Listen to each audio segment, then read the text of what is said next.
Isang lalaki na hinihinalang sangkot sa pagnanakaw sa isang apartment sa Barangay Mayaw, Kanluran, Lucena City ang agad na aresto ng mga kapulisan ng Lucena Component City Police Station matapos lamang ang 3 minutong pagresponde.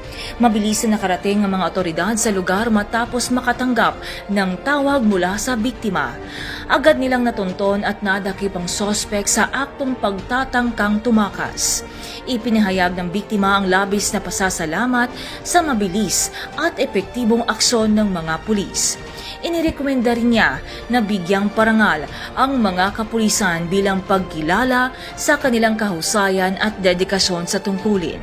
Patunay ito na ang kapulisan ay alerto at handang rumisponde anumang oras para sa kaligtasan ng mamamayan.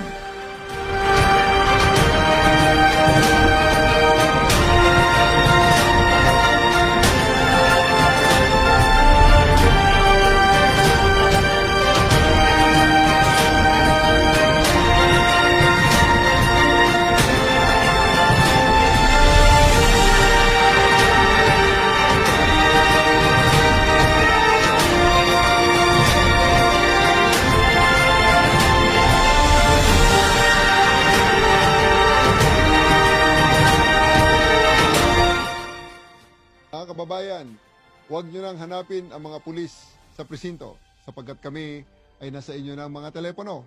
Dial 911, darating kami sa loob ng 5 minuto.